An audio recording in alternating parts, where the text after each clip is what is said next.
Good morning to everyone.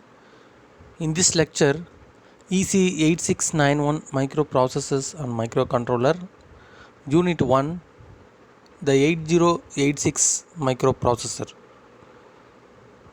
Here, today we are going to discuss about the microprocessor 8086 pin configurations.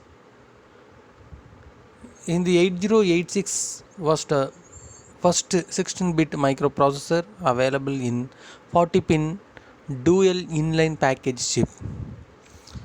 First of all, we see the pin diagram of 8086. This is our pin diagram. There are 40 pins in dual inline package chip. The power supply and frequency signal. The power supply is a 5-volt DC supply and 40 pin. The pin 1 and 20 for its operations. The clock signals is provided through the pin 19. The timing to the processor for the operation. Its frequency is different for different versions. Therefore, the clock frequency up to 5 MHz to 10 MHz. For example, 5 MHz, 8 MHz, 10 MHz.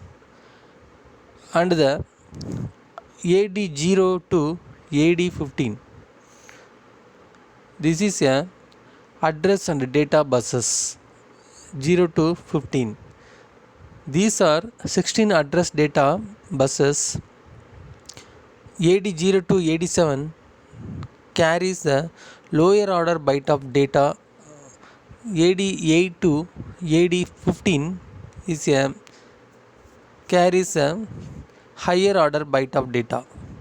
During the first clock cycle, it carries 16-bit address and after that it carries 16-bit data. The address and status buses A16 to A19, S3 to S6. These are the address and status buses during the first clock cycle. It carries 4-bit addresses and later it carries status signals. And the main important bus high enable signal S7 bar BHE. The BHE stands for bus high enable. It is available at pin 34 and it is used to indicate the transfer of data during D8 to D15. This signal is low during the first clock cycle, thereafter it is active. And the read,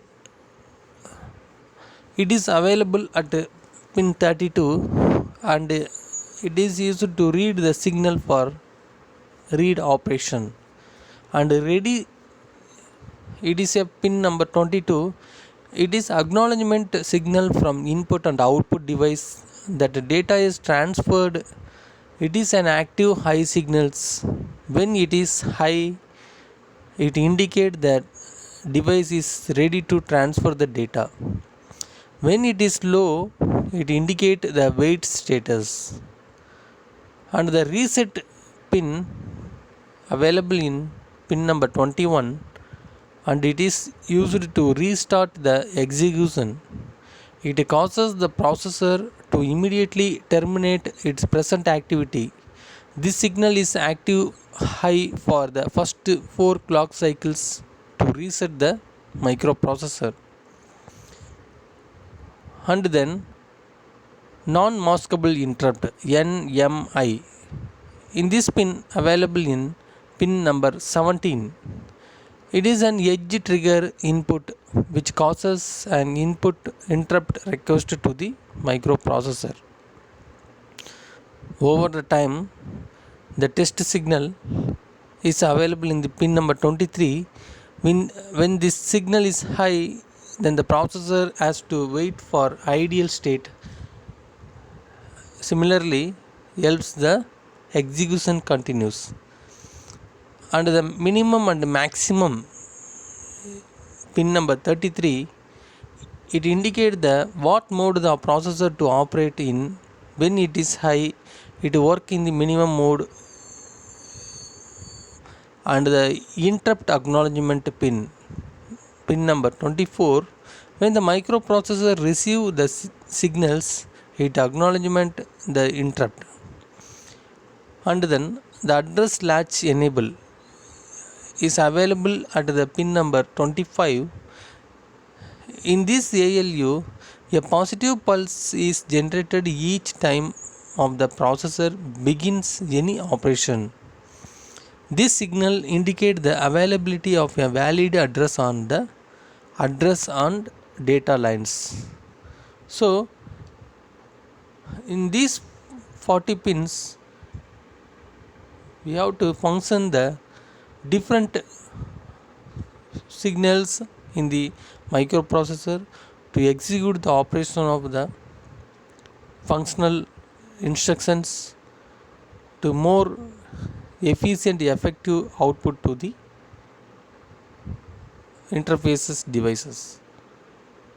Thank you for watching this video.